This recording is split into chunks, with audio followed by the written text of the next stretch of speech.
Hello dear friends, my name is Ville and you are listening to Fonto Radio. And this is our first ever episode in English, as I had a pleasure and honor to sit down with Lulu and Mischka, an international couple who are partners in music, yoga, as well as their personal lives. I prepared them for the conversation the way I like to do with my guests, which is asking them to come up with a main topic. And this is because I found that people that I'd like to have always have some current or ongoing thing on their minds, which is meaningful to them, and which also makes a much better topic that I could come up with. And by the way, our talk was recorded in late 2015, not in 16 as I mentioned there. And recording with a new device and keeping my eye on sound levels and conversing in English for the first time in a long while was a bit of a multitasking for me, so never mind my occasional mumbling. And I think there's some other point too where I confused years again, but I can't remember now what it was about. So anyway, with Lulu and Mischka we ended up talking about the way of the heart. That's following your inspiration, intuition, and just what feels right in your heart. And they are a living example of how things often start to unfold in unexpected ways, and how life will carry you in the long run when you choose and decide with your heart. This was a very inspiring conversation to me, as it reminded me of how futile and even frustrating things can become when I try to reason and figure everything out by sticking to my head and making plans that I think will keep me safe. And safe from what? That's another question in itself.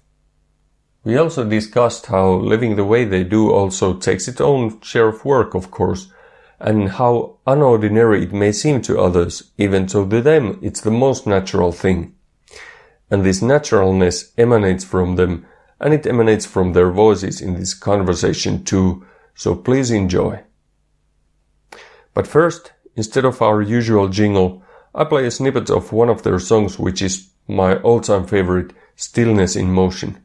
The whole song is over 8 minutes long, I think, so this is more like a taster of their music.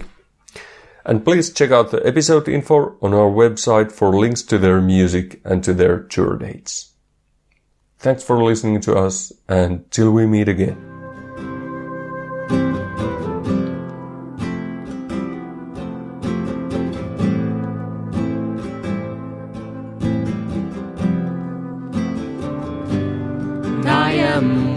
With the earth that keeps turning, one with the stars that shine, one with the waves that are ocean, one with the light that I see in your eyes. I am one with the earth that keeps turning, one with the stars that shine, one with the waves that are ocean, one with the light that I see in your eyes.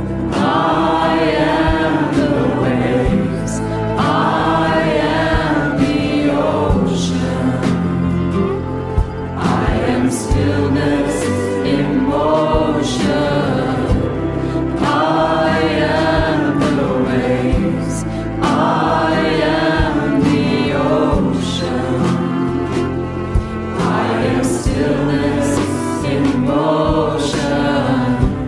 I am the way.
welcome to another episode of Fonto Radio.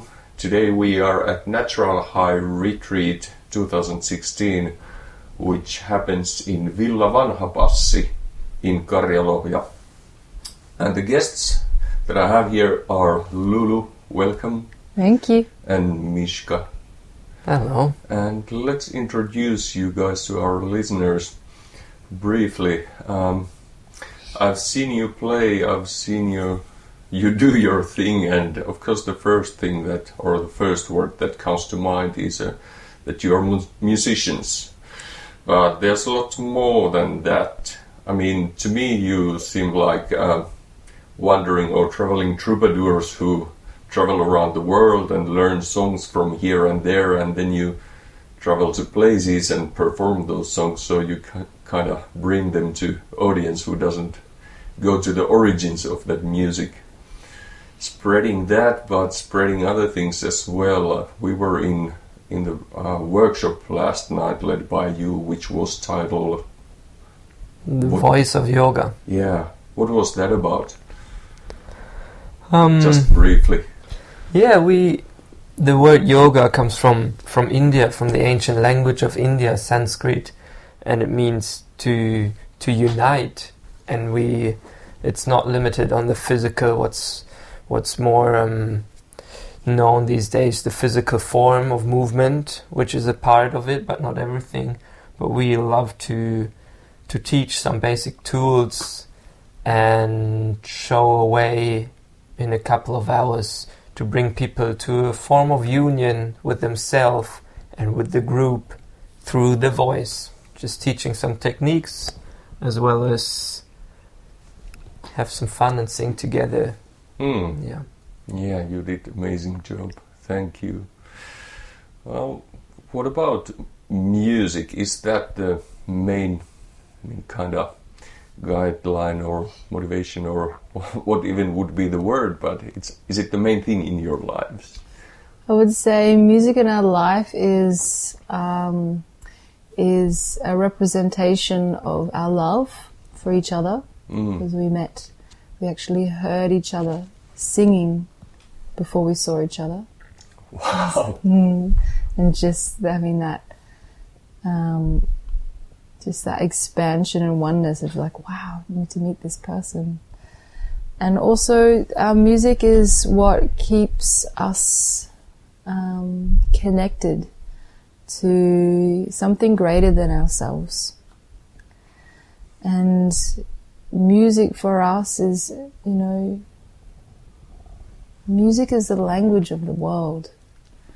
Music has a very powerful way to connect into our souls, to just totally transform how you're feeling. Like if you're feeling, not completely centered, for example, you just play some music and these vibrations and you just can shift instantly.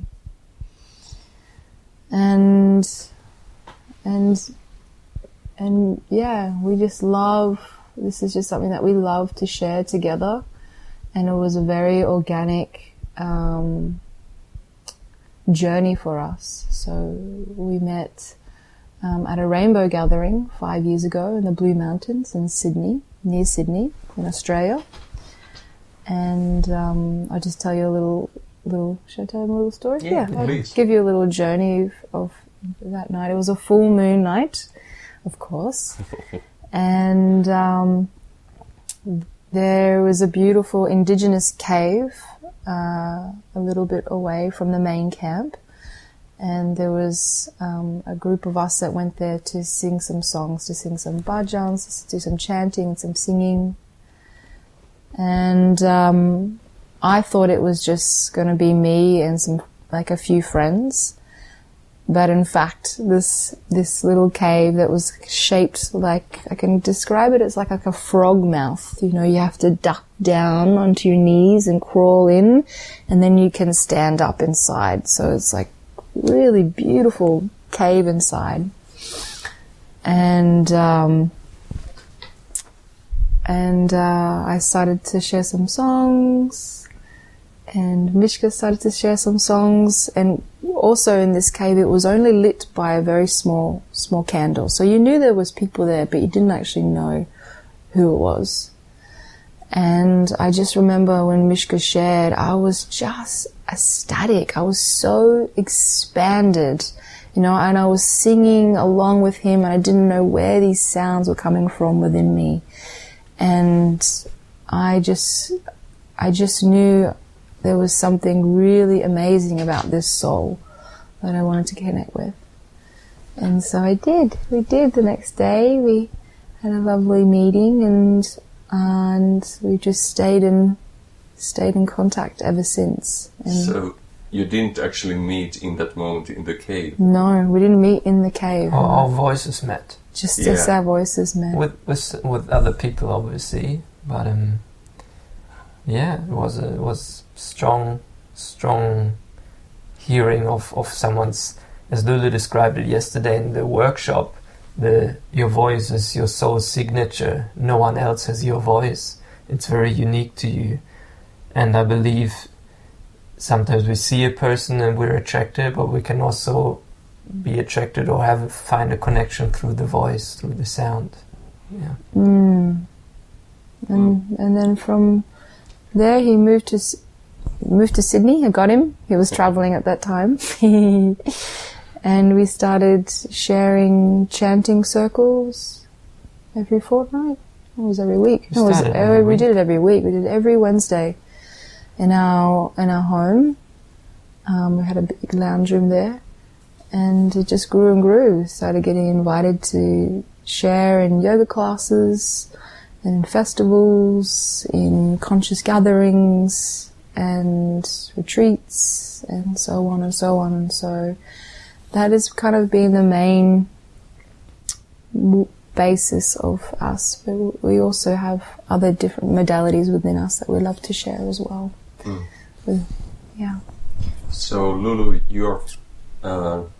you were born and raised in Australia, right? Yeah. And Mischka, I'm from Germany. And you were traveling at the time. Yeah. But do you now have your headquarters in Australia, or are you just traveling all the time? How does it work? Mischka?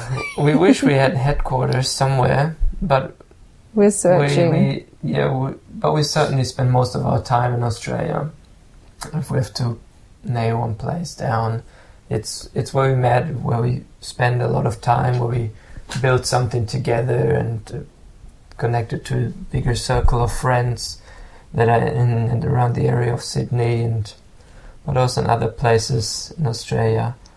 But over the last 2.5 years, we set off again and again from Australia to travel to different parts, come to Europe, where we are now again for the third time together, third year in a row. And in between we take little stops wherever either we're invited to festivals or retreats, or places that attract us from our own personal interests of music or spirituality, that we go, and then as we go along, as we travel, we have beautiful encounters and possibilities come to share either a concert or a workshop, or co-create with other people on some projects.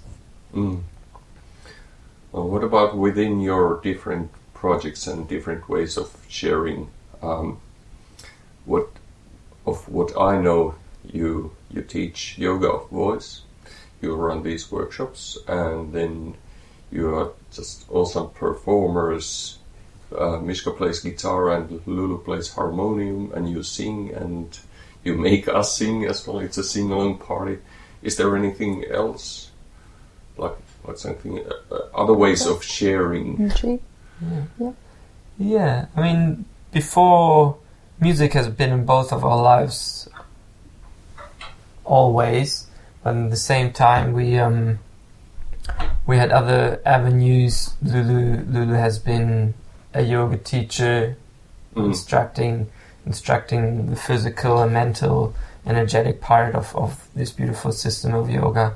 And I have a massage bodywork background, which is also a very holistic approach and a beautiful other tool to share. I'll be sharing something here at the retreat. But these are, at the moment, a little bit on the side of our main life, but nonetheless really still a part of who we are. And over the last year or two, we've formed and co-create more and more retreats where we actually just invite people to, basically we facilitate just everything that we love doing, and we let other people have part of this, because we feel a holistic life that includes good nurturing food, a good structured day, looking after the body, having some fun, having some sort of experience of deeper connection, as we say. Some people say spirituality or whatsoever, but it's just a form of union again, where we feel whole, and that can have many different faces. And so, as we said before, through our travels, we find these different rituals or ways of life, mostly from the ancient cultures that are still alive, of how to find back what we all kind of lose in our day-to-day life, especially in the cities and so on. Yes.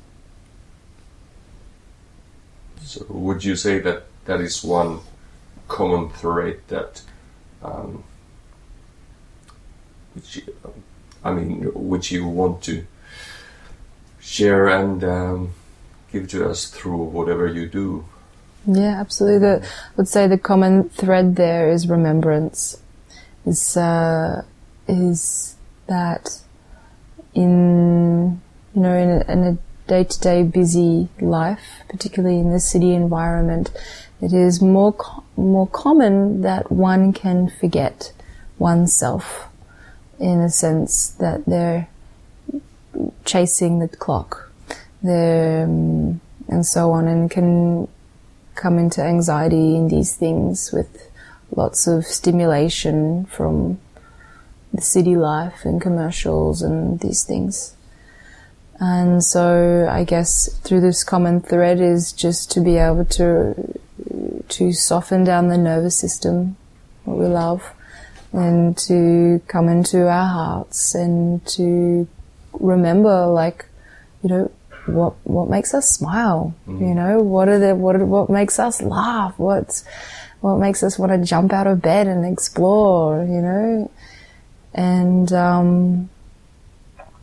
and this is living. This is living. And I truly believe that if you keep exploring and keep doing what you love, it doesn't matter what that, not thinking about that dollar sign, because at the end of the day, it's just energy. It's just energy. What you put out and you fully connect to, it'll come back. You'll always be supported. Always. And so, with our commitment just to fully stepping forth into our hearts and fully just committed to that, we've been shown again and again and again. We're always supported. And it's so much fun, It's scary at first, but it's so much fun. I remember some years ago when I was teaching yoga full time, and I loved it. But when Mischka came into my life, he was like, "Gosh, your phone brings and bings a lot, doesn't it?" And I was like, "Really? Does it?" I didn't realize how stressed I was. I was in the car. I was racing to yoga classes to relax, these little things. And, I share this because I know that listeners can relate to this. And I was living what I could see a good life. But then I just, really tuned in with Mischka, and I was like, okay, in 5 years' time doing this, will I still be happy? And I was like, oh, I think I want some change. And just even knowing that was like, but what am I going to do? You know, there's that unknown. So it's like, oh, it's scary. But just coming back to, okay, well, what do we love doing? What do we love sharing? And just trusting in that. And so that really brought us to like igniting that fire with what we love to produce our first album. And we're recording that, and we packed up all our bags, and I said farewell to my jobs that I've been with for, you know, several years. And there was a real part of my ego, my identity, like who am I in this world, who am I in this community, this is my friends, this is the streets that I ride my bike down, this is the beaches I go to, this is the cafes I go to, this is my life, and I'm letting this go to like fully open up to like a new canvas and paint. And so it was a big thing for you, wasn't it? It was a really big thing for me. It was so scary. It was really scary because I was so identified with that life. And, you know, having the support of Mischka with me, of just like full trust, you know, we've been really good for each other like that, just full trust bouncing off each other. And it's been so liberating. So, yeah. I was actually going to ask you if there was some pivotal moment in your life when you started doing that way and following your heart, but we just heard that there was one. Yeah. And Mischka is the one who brought it to you. But what about you, Mischka? I mean, has living that way always been natural to you, or did you have some change going from being a structural university student to traveling and leaving it all behind? Or? I tried actually right after high school in Germany, in my year social service, and I had to do I went traveling. I knew that was what I was just gonna do, just take some time for myself. And after that, coming back, I actually wanted to study medicine, Western medicine, to build bridges that way. I was tuned in back then already with more alternative ideas of medicine, but I want to be able to communicate with both sides. But the studies never started. The universe didn't give me that chance, or had other plans for me, or it just wasn't meant to be. I have to think really if there was a pivot moment, like I think for me I felt in high school years already that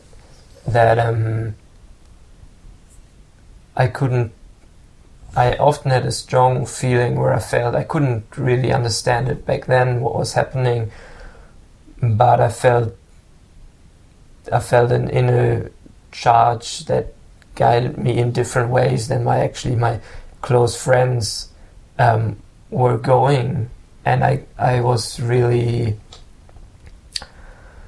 brought me out of balance at times, because I felt somehow I want to be with these people, but something inside of me tells me to go a little bit of a different path. And I thought that was very strange, and I tried to suppress it in some ways and not listen to it. So I think it was very strong. Then traveling, and then let's say like this, like I would have had to wait a couple more years to get into Western medicine. So I did some other things, and just this space that I had there gave me the chance to actually listen a bit closer, more to my heart, and then coming a little bit more deeper in touch with alternative lifestyle, and meeting a good amount of very inspirational people that lived away from the society lifestyle that I grew up with in a German mid-sized town. And where was that? Was that in Australia? No, that was in Europe. There was these, what Lulu mentioned, where we actually met, rainbow gatherings, just people gathering in and co-creating for a few weeks a lifestyle that is very different. It's like an outdoor little camp town for a month's time, and people offer what they have to offer, and everything is basically for free. People give donations to have food happening, but if no one goes and organizes the shopping and no one goes and organizes the cooking for everyone, nothing is going to happen. So there's a responsibility by going, but no pressure to do anything. But it awakens the natural human heart, I would say, to just give in the right moment and do what I can contribute to the community. Yeah, and talking about responsibility, I like the strip down of that word, or if you see where it comes from, it's actually from two words, responsibility.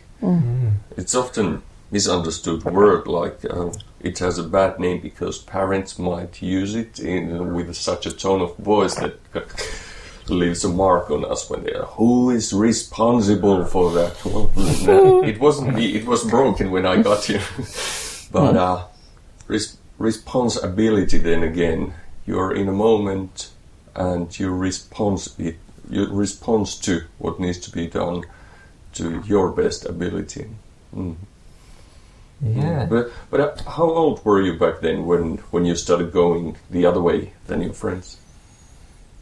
Probably 20, 21. And you're 31 now. 10 years ago, Yeah. and you've been together for 5 years. So you were traveling and going that way for 5 years before. Basically, yes. Yeah. And then brought that 5 years of experiences or new kind of mindset and shared it with Lulu, and the rest is history. Yeah, definitely. Mischka definitely shared another wave of surrender and trust for me. Yeah, I was definitely on my way, but he was just that next wave of support. So how does this traveling lifestyle work for you now? I mean, how much plans have you made? Are you booked for the rest of the year or scheduled, or how long in advance you know where you usually going to go? 9 months to a year ahead. Okay. Yeah. I mean, festivals and retreats and these things need some time for planning. So usually we have some main areas that we will visit, and then the other spaces get full quite quickly. It's nice. So, for example, coming here to Europe, like we knew we're going to come here to the retreat and a few other places, and then within that we just share the message that we're coming, and people that have seen us or connect with us, they said, please come here, and please come here, and we're like, yay, we would love to. So, and a bit of work. Yeah,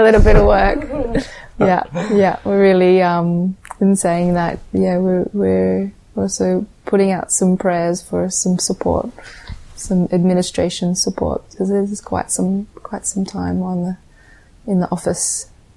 So that's the work part. So that's the work part. Yeah. You don't have a manager. Not yet. So communications and flyers and promotion and these things. Yeah. Yeah. What about communication and expression? Well, I mean, we're a married couple, and there's a lot of married couple that end up not being married anymore. I think communication and expression is a big part. That's the first thing that comes to me, really. In between us, there's a absolute must of honesty and communication before things charge up inside, and so we spend almost like 24/7 together as we travel along and share at festivals. Like most of our offerings are really as a duo, and so we have a lot of time with each other. The good thing is that we like it that way, to get along really well in intense ways or in closeness. Not everybody can do that, I'm aware, but I think a lot has to do with communication it's an ongoing process, and we're learning from each other and from the beautiful people that we meet along the way. There's always so much new, wonderful things to learn. I guess staying open and being open to being wrong yourself, not thinking that I know everything, is a good part in communication, a good first step to find a common sense or agreement. Or yeah, and also being like 100% responsible for how you feel. You know, whether some frustration comes up or sadness or anything, these things that may be triggered, like, you know, being responsible for that and being able to communicate, oh, I feel this is coming up. It's like, okay, let's work with this and move the energy and come back and noticing what's actually true and what's actually real in this moment. And so, again, there's that communication, and we feel we're very strong with this, and it's been very useful for our lifestyle and what we've created together. Yeah. I once remember someone explaining that, and that person probably can't remember where he said he heard it from or where he got this idea from, but he was swearing to it, and it made a lot of sense to me, that if there is something, I mean, I don't personally prefer the expression purpose of life. It's debatable whether there's some certain purpose to each of us, but if there's something useful to do for the best of all of us, it would be sharing in a way that you share what you have learned and your experiences and pass that information on. And it's easy to see that happening in a structure of a traditional family where parents teach their kids and pass that information on. Mm-hmm. But as we learn new things and expand as persons, also pass that information on for the benefit of all of us. And I feel that is what you are doing in different ways. And that Voice of Yoga last night, I felt that it was a great lesson in passing on the information about how to express ourselves, because it's also partly a physical thing, using your voice and knowing how to use it. So we got a really good hands-on experience on that. Yeah, definitely. And I guess with the passing on, like with the vocal, I pass this information on from our beautiful singing teacher, Maria Goodwin. But in saying that, like, we pass on information that is really true to us and that has supported us. But in no means are we saying this is what you should do. In no means are we saying that this is the way.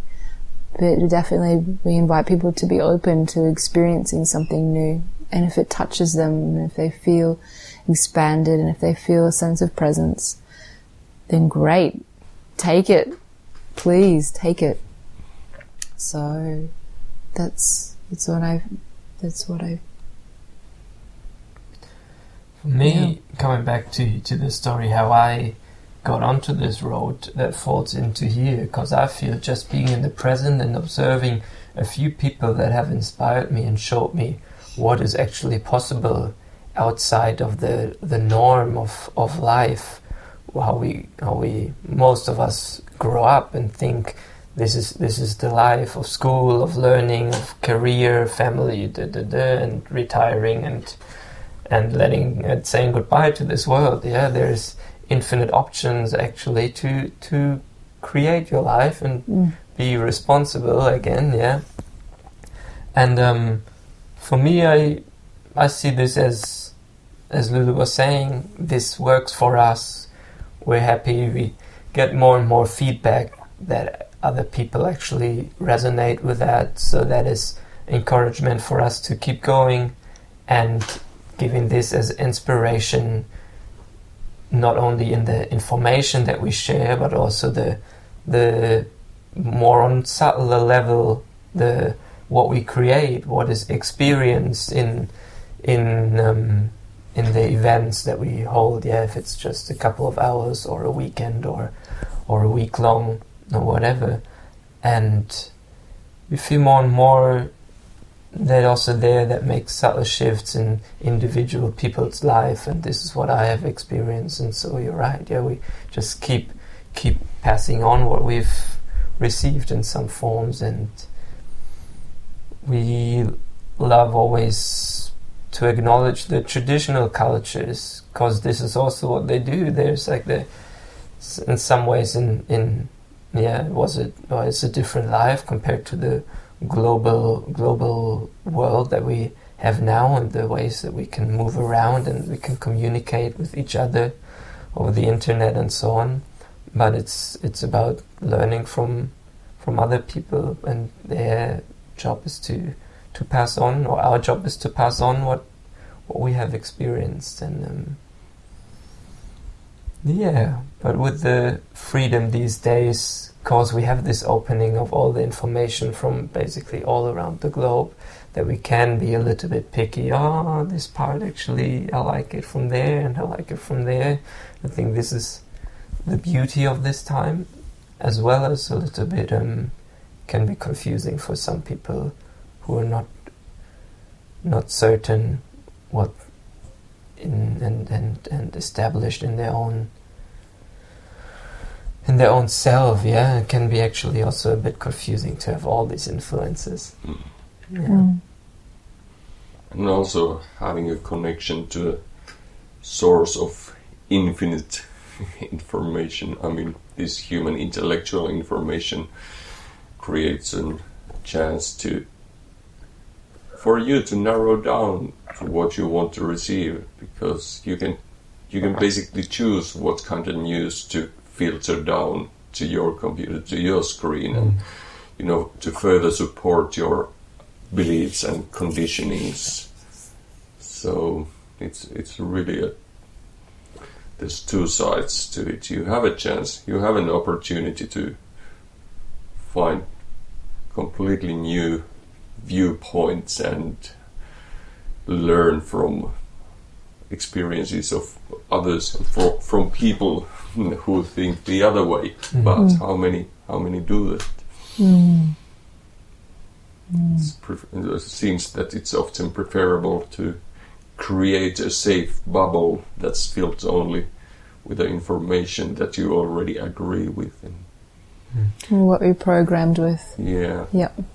Do you often feel confronted by anything unexpected, or anything that feels really, really novel or unfamiliar to you? I mean, you go to places, you go to new spots that you've never, maybe even new cultures that you don't know nothing much. What was the last time that when you were kind of blown away in one way or the other, that I never knew that something like this even exists, and made you think otherwise? I guess that expression of like being blown away is, when I think of being blown away, I think I reflect on being blown away by the endless possibilities of how to live, in this life. And just before coming to Europe, we were very fortunate to spend a month in Brazil, and also 3 months in Peru, and a little visit to Bolivia as well. And we spend a good amount of time there just so that we can really settle and immerse ourselves within the culture. Not just pass through and observe, but to actually get to meet the people of the land and really connect into the lands and the ways there. But I remember like our first day in Peru, like even though you've been to Peru many years ago, Mischka, like it still blew you away, like just to go to the markets and the ladies, the from the villages sitting on the ground, laying out all their potatoes and their food. This is up high in the mountains in the Andes. Yeah, thank you. up high in the mountains in Pisac, just about an hour away from Cusco, in the Sacred Valley. And, I'm just so blown away, and just my heart is in awe of the beautiful colors that they wear, these gorgeous big skirts and these gorgeous top hats, and their skin is kissed kissed by the cold weather and the sun. And I'm so blown away by how they speak to each other.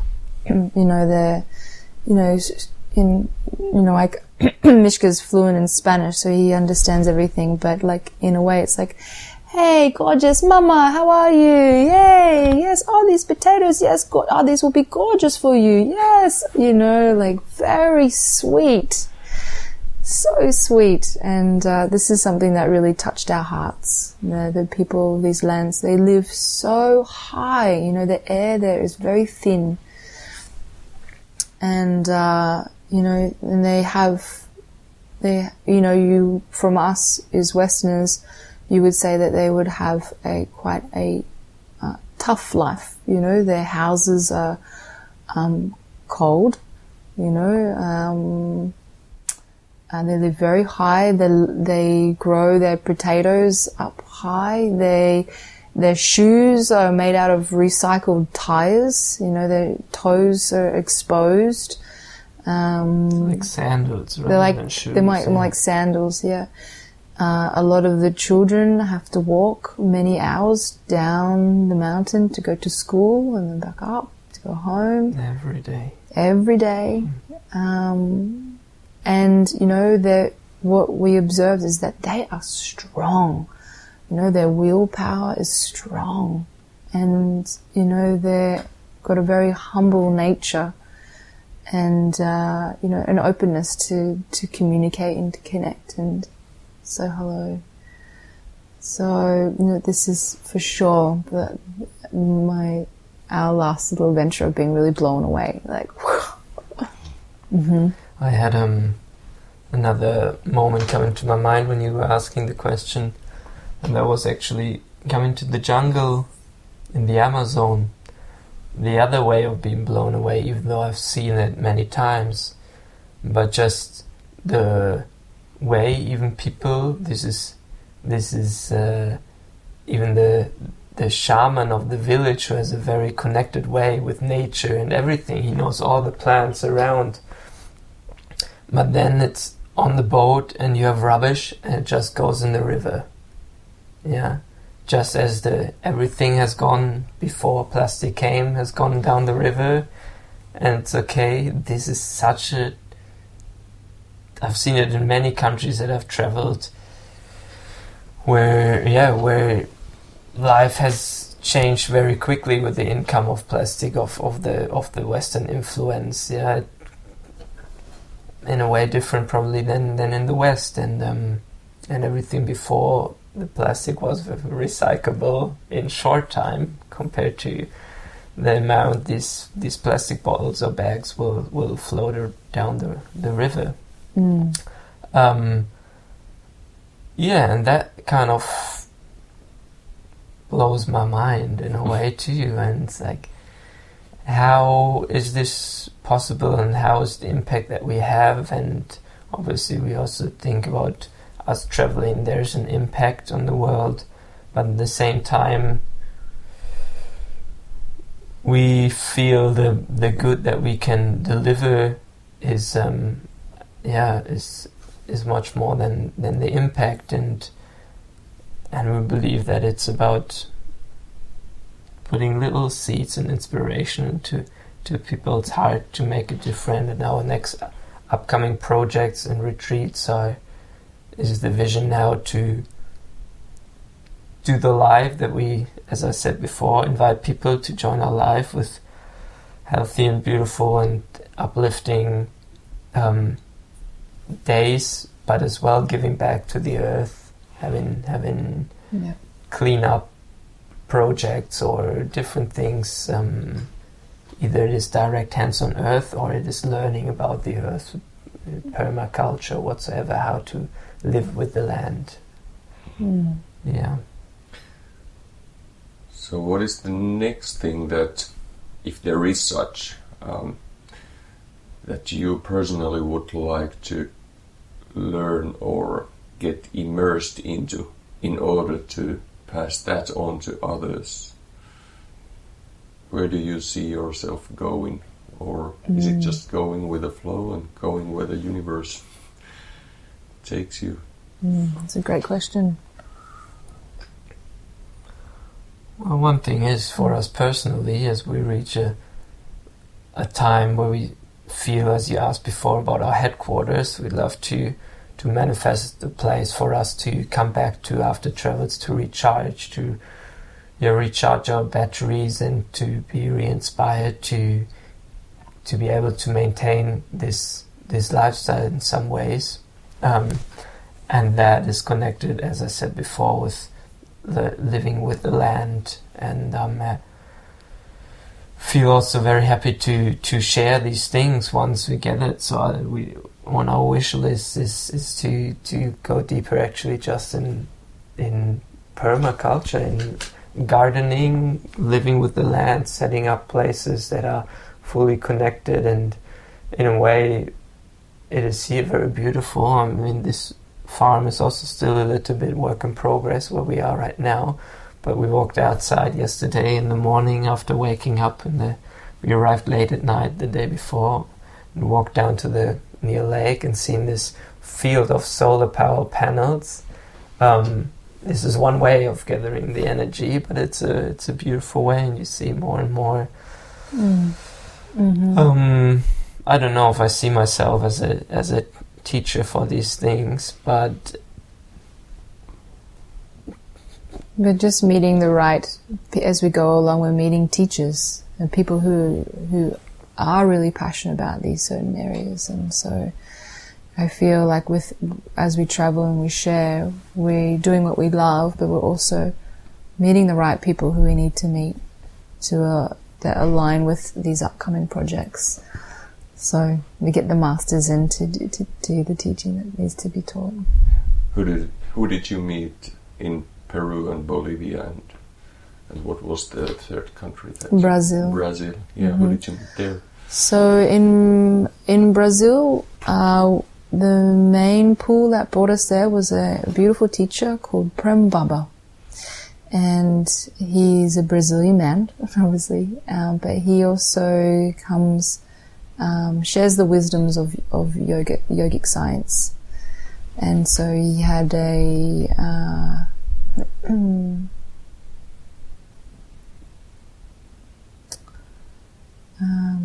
he had some months there of sharing every day satsangs of these wisdoms, and we felt a very strong connection with him. He's a very beautiful man, and we know it was a strong connection because in his presence, for some reason, I start crying. Really? Like a big girl. I start laughing.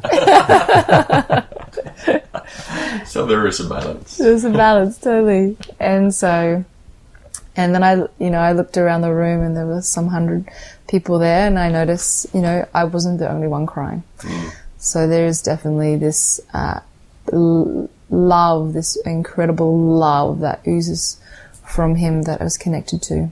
And so in his teachings, he's doing some amazing work in bringing awareness to living in the new world, a place where we're supporting one to transform, to live in the way that we want to see the world, to live, be the change you want to see. And I really feel like Prem Baba is doing incredible work in these areas. I'd like, because it came up for me yesterday and today here, one of his sentences was about what we call the real world when we come into, obviously people talked about it, seeing him, being with him for a few weeks, or then people talk about it when they come here for the weekend, they talk about this reality, and then as if there is a different reality that is everyday life. And it might seem for many people like this, but what he shares, and that stuck to me about this situation, is that what people call their real life is a conscious choice of how they have created their life to be. And for some it is not possible to change it immediately. Yeah, there's commitments of family or work, these things, but there can be a slow change to a different reality if people are not happy with what they call their everyday life, and they create, just to reinforce it, that this is something we have chosen, the situation we are in, that we call our everyday life, is something we have chosen, as tough as it may sound sometimes for people. That was, and sometimes it may bring along really big changes in life. I mean, even if the change is not sudden, if it's a smooth, slower transition, but if one starts to feel that really strong calling inside that this lifestyle doesn't serve my purpose anymore, and you live with family who doesn't agree about that transformation, it might start feeling, the family itself or that lifestyle and your situation might start feeling like a ball and a chain on your leg. It slows you down, and then you need to choose whether you just lose that chain or stay with it. Which option is it that is more painful to you? Totally. Well, I think sometimes not easy at all. And family is an amazing teacher. Yeah. Incredible teacher. For, like, as a child, you copy your parents, to support you in how to live in this world. And, you love them.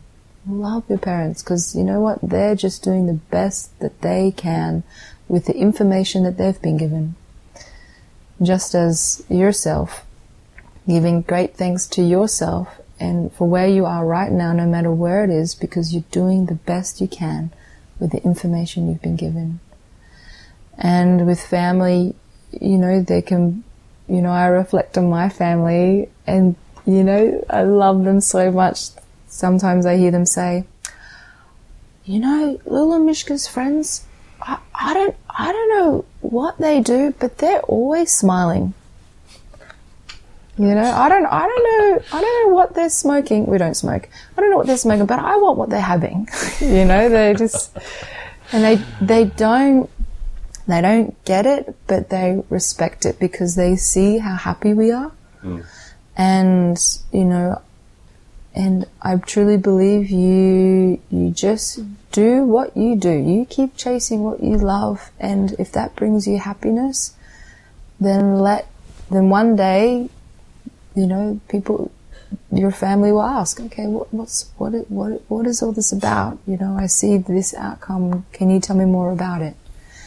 And this takes time, but it'll happen. And also, for your practice is not being attached to the outcome, that your family will jump on the path with you as well. Maybe it's just a little change in their diet, or starting some supporting movement for their mind and their body. Maybe it's just little steps, and that's amazing. That's amazing. You just do your work, but you don't own. You don't own anyone. And you don't own even the right to the fruits of your labor, or you don't know the fruits of your labor. You do your work and see what will come out of it. So how many times did you tell to your family that we don't smoke, no nothing, you gotta come to satsang with us? Yeah. Did you ever? No. My how do I put this?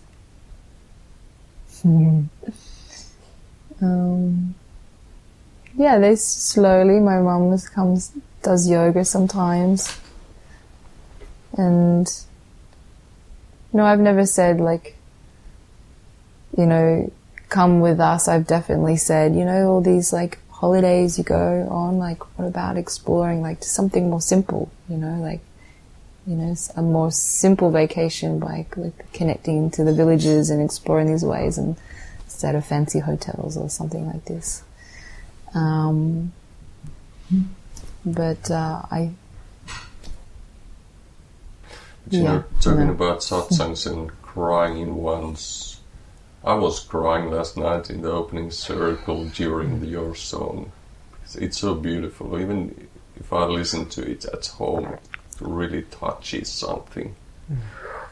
Could you repeat the words of it? Or I am one with the earth that keeps turning, one with the stars that shine, one with the waves that are ocean, and one with the light that I see in your eyes. Yeah. I am the waves, I am the ocean, I am stillness in motion. And I was looking at Henna, and I was singing throughout the first verse, and then I looked at Henna, and I could see that she was really moved by it, and then it instantly hit me as well, and I couldn't hold back. Wow, beautiful. Yeah.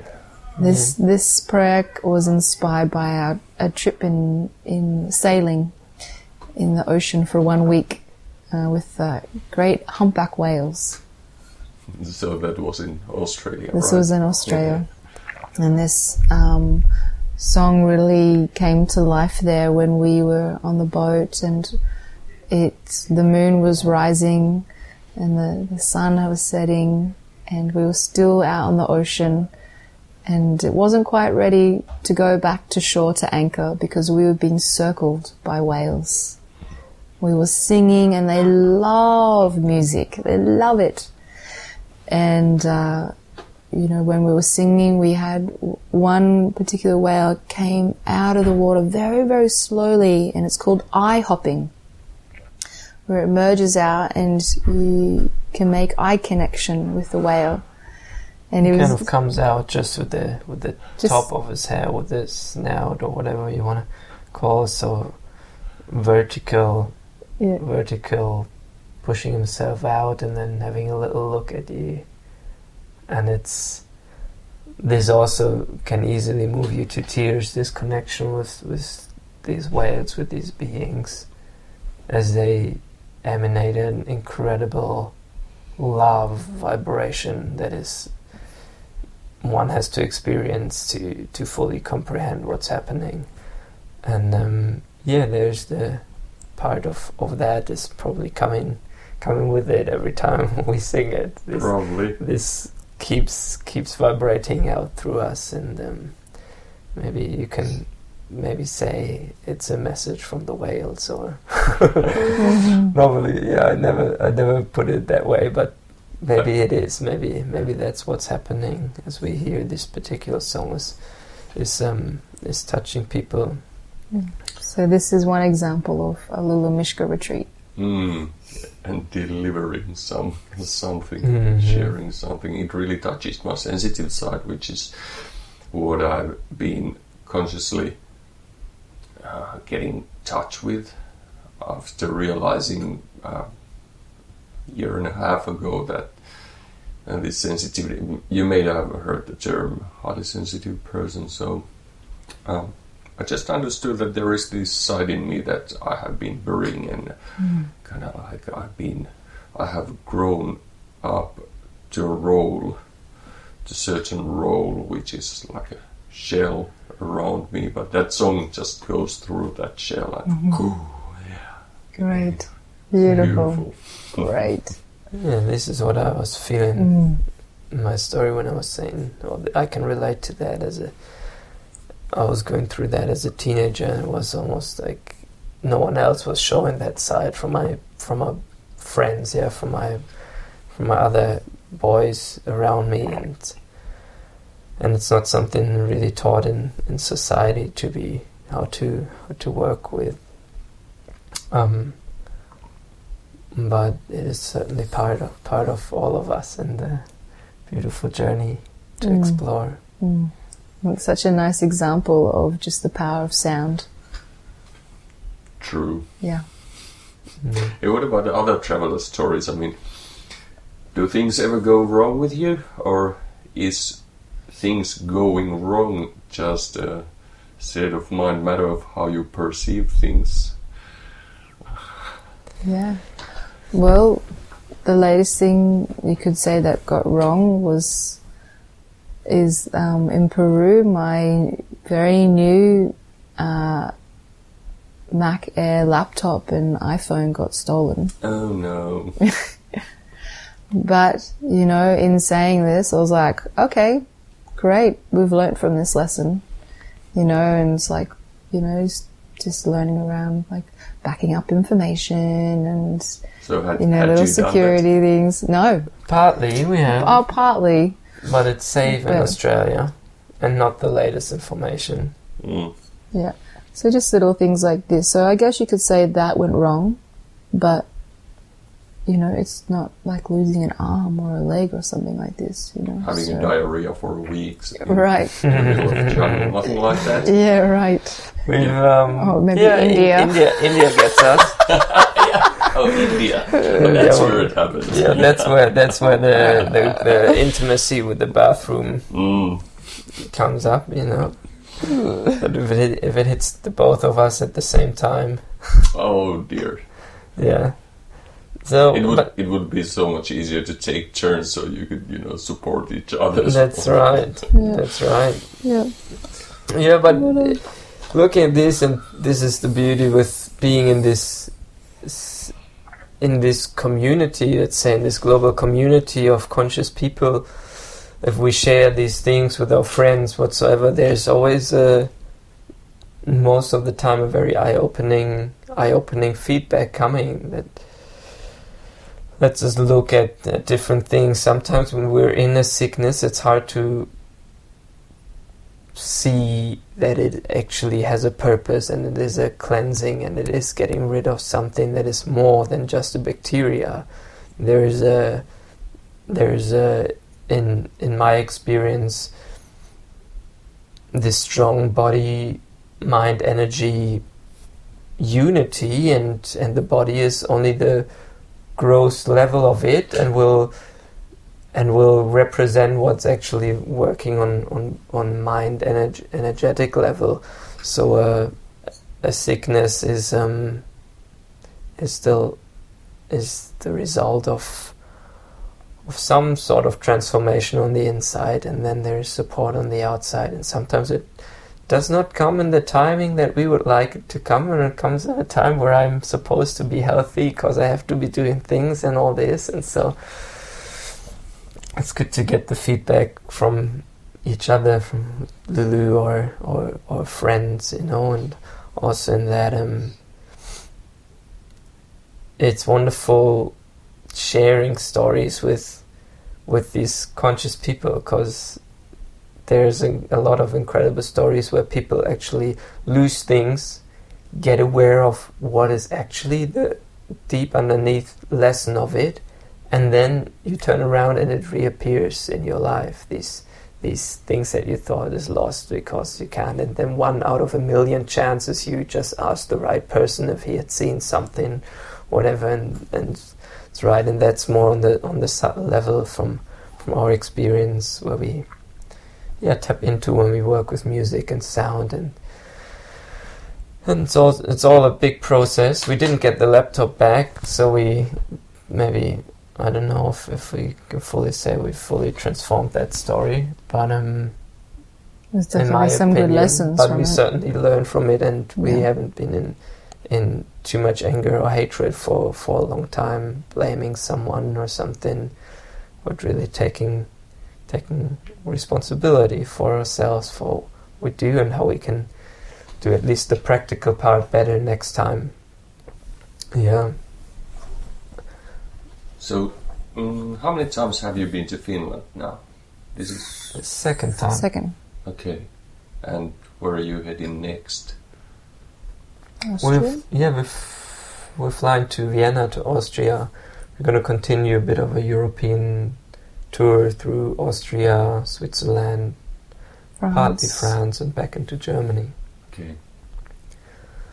And Is Australia the next destination after Europe, or anything in between? Yeah, we'll head to India Nice. again. So there's a yoga festival happening there, and also a bhakti camp in Goa. And also, we feel a calling to have some solid time, getting some classical Indian singing lessons. And also Prem Baba will be there as well, up in Rishikesh. This teacher that we met in Brazil. In Brazil. And then we'll slowly make our way to Australia, but before then we'll stop in Thailand for a good detox after being in India and Peru and these things, before we head back to Australia for the summer. Okay. Yeah. What about this Ayurvedic detox? There was some word for it, but I can't remember. Panchakarma. Yeah. Have you ever done that? No, it hasn't aligned to do that because you need quite some time. It's not just a weekend thing. Yeah, it can be up to a month 3 weeks. 3 weeks. So it's definitely calls to us, but it hasn't quite aligned just yet. Yeah. What is it about India or Indian food that makes you want to detox afterwards? It's just the hygiene in general of India. Yeah, there's the waters carries a lot of tiny little friends that you don't want. Yeah, you don't want in your body and system. And same with, let's say most of countries that are not up to the Western standard of hygiene, because our bodies growing up in these countries are not used to the bacteria and so on. So the food's amazing. The food is very good. Very I good. agree. Very good. Very good. Which is better, North or South Indian? Oh, I'm more drawn to the south. There's lots of coconuts down there and beautiful fruits and papayas and these things and the dosas. And the dosas. One of the dosas. Yeah. You know Masala dosas. Yeah, I do. So that's I would probably say the south for me. But it's so different. I like it all. Yeah, it's all so different. Yeah. So I was just curious about the Thai detox. How long is it? How many days? We haven't fully committed to what we're gonna do. We know that we are gonna do something. Through my bodywork massage, I've spent lots of time in Thailand, but mostly in the north of Thailand, Chiang Mai area, training there. With Thai massage and abdominal chin exam. But now we'd love to go to. Also, Lulu grew up by the ocean. We'd spent 3 months in the mountains of Peru, in the inland, another month in the inland of Brazil. Now time in beautiful autumn. It's gorgeous and a beautiful change for us to be in Europe at autumn time. But we're looking forward to. I like to bring. Lulu. I look human, but really I'm a mermaid. I have to make sure she gets in the water every now and then. So it will be some tropical, beautiful place, and the detox is really it's on one hand it's cleansing the body. It's probably going to be a good week or 10 days or something like this, cleansing the body. But it is also, of course, as I talked about the body-mind connection before, it's a cleansing time and a reprogramming coming down.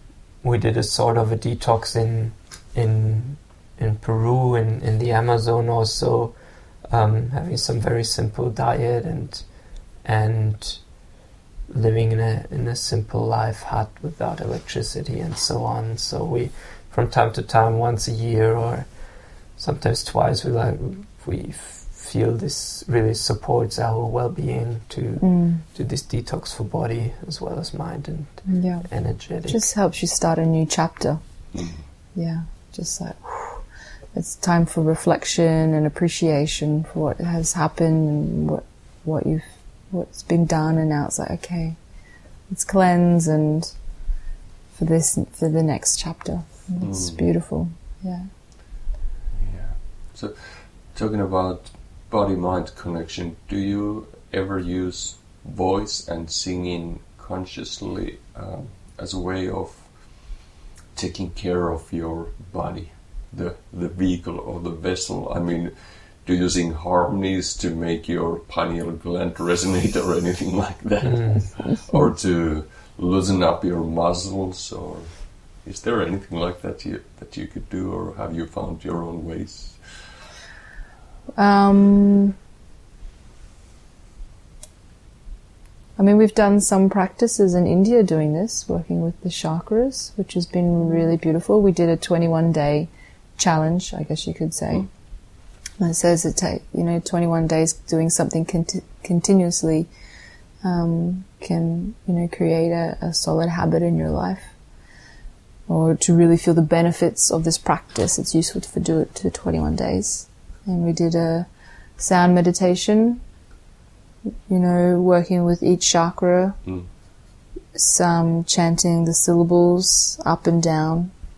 And this was profound, it felt so aligned, and this felt so straight, physically straight as well. And very sensitive too, being very sensitive, and intuition were quite clear as well, which is beautiful. But more so, other forms, for me personally, I really love having a drone on the harmonium, and as a way to just another form of meditation and connection to self and surroundings. I just really love just to sing, not necessarily with words, and this is something that we played around with in the workshop last night, was when you allow yourself to soften and just open yourself to be a channel for whatever song wants to come through you. And I'm not talking about words or lyrics. And this, for me, is a really beautiful practice that I love. Yeah. And, yeah. And it shows. Yeah, thank you. And then dancing as well. Yeah, dancing. I'm still I'm wondering, your question was more really going to using the sound with the physical body. And so I'm like, what is it? Am I doing stuff? I think on my physical body, I rarely use my own voice, but more tools like Tibetan bowls or singing bowls, using that vibration that I can really feel in my physical body. I think that works really, really well for me. Sometimes I use sounds on other people in bodywork session. In the Taoist approach, there's different sounds for the different organs, and so they work with that to bring balance and a good flow of energy through the organs, which will then help the physical form of the organ as well. That's what I've yeah, definitely in your bodywork sessions. And then I guess something that we're really, really passionate, we love, that really came into our lives this year was 5 rhythms dance. Oh, I love that too. It's so good. Yeah. For music to guide you through different forms of movement, from flowing to staccato to chaos to lyrical to stillness, has been incredibly liberating for us, to fit particularly for me, because I saw vinyasa or flow yoga as a form of dance, but I'm kind of just stuck to this mat in a way, and to get off that and just to flow throughout the room and bounce off other energies, other people, has been a really powerful practice for us. Really, gorgeous. Yeah, I have experience on that. I've organized some 5 rhythm workshops in Finland for English teacher Adam Barley. He's coming back to Finland, unfortunately not sooner than in June 2012, but we're waiting for him. And there's regular workshops going on. We might be back then. Sorry? We might be back by that time.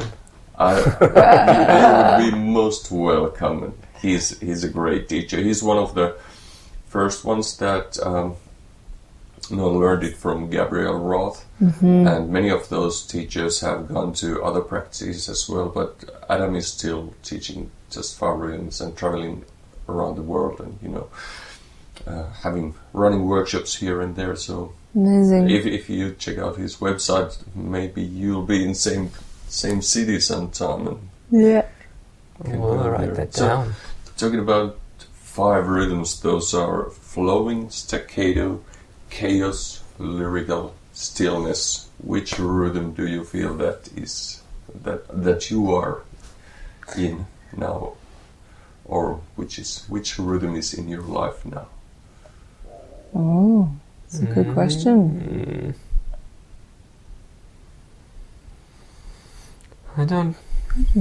I think it's a mix. Yeah. You can't say. Like, it's hard to pick one. First I thought, oh, we're flowing. And then, oh, we have some structure, which would be staccato. We have some structure, we're planning ahead.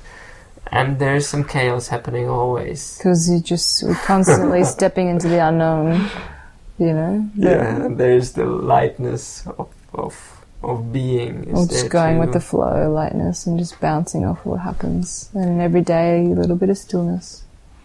Yeah, Always. in general, I don't think, if looking at the whole of our life, I wouldn't say it's stillness, because there's a lot of movement. But stillness is a deep part of what we understand, where the goodies are, where the goodness of life is. So we find our moments of stillness in day-to-day life. But looking at the whole, I think that's if I had to take one out, stillness is probably And stillness is where it arises. And I agree that rhythms are mixed, and chaos can be lyrical, or lyrical can be flowing. They can mix. Well, on that note, if our listeners would like to check out your website, see where they can find you and where you are having concerts, what is the address of your website? www.lulu, Lulu, and Mischka, mischka.com. And we also got a YouTube channel as well. We've got lots of you can see little trips we've been on, cute videos there. And also we have a Facebook page, Lulu Mischka Music, and Instagram. That's about it. Yeah, and I will add those to the show notes. Cool. So we'll have links as this episode comes out. No need for anyone to try to memorize those. They can find you easily. Beautiful. Was there anything I didn't ask? I feel we've covered everything. I think one thing that pops into my mind is we just released our 2nd album this year, so that we're very, very happy with as well, and feeling it's the next level step in musician and delivery of this studio work, which is very different to the live. So I like to recommend that one. Do you sell your music online? Yeah. Through your website? Through your website. Through our website, yeah, we have a little link that goes to Bandcamp. And the 2nd album is called Hearts Wide Open, and that's our mission in life, and the mission for this tour that we're here is just continually step into our hearts that wide open. Yeah. Thanks. That's a good reminder. Yay. Always. All right. Thank you very much. Thank Lulu you. Mischka. It was a pleasure, and it was an honor to have you as guests. True pleasure. Rare opportunity. Reflected. Thanks for giving your time. Thank you. Kiitos. Kiitos. Kiitos, and kiitos to our listeners as well. Do you believe? Do you believe? Do you really believe? Do you believe? Do you believe? Do you really believe?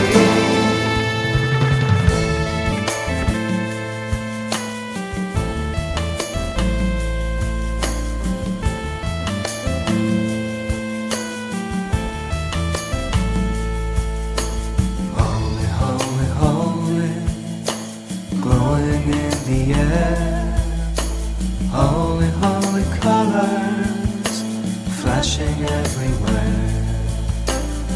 Holy, holy, holy, blinded by the lights.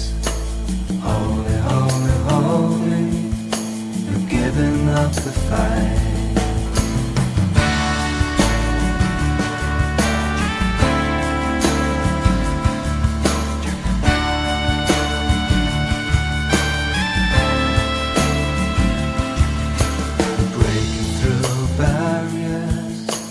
Tearing down walls, you're crashing through doors and letting curtains fall. You're seeking for answers and you have found none. It's a never-ending journey and you're still in square one.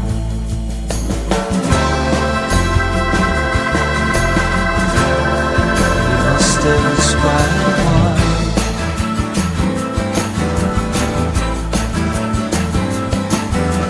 Do you believe that this is all there is? Or do you think there's something more to it? Do you believe that you're the only one left here standing when all is said and done? Do you believe, do you believe, do you really believe? Do you believe, do you really believe?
To take a lead, you came here step by step, and now you're in so deep.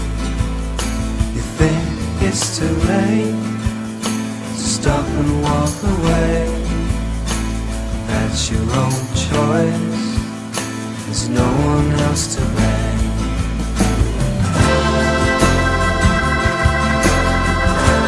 No, there's no one else to blame.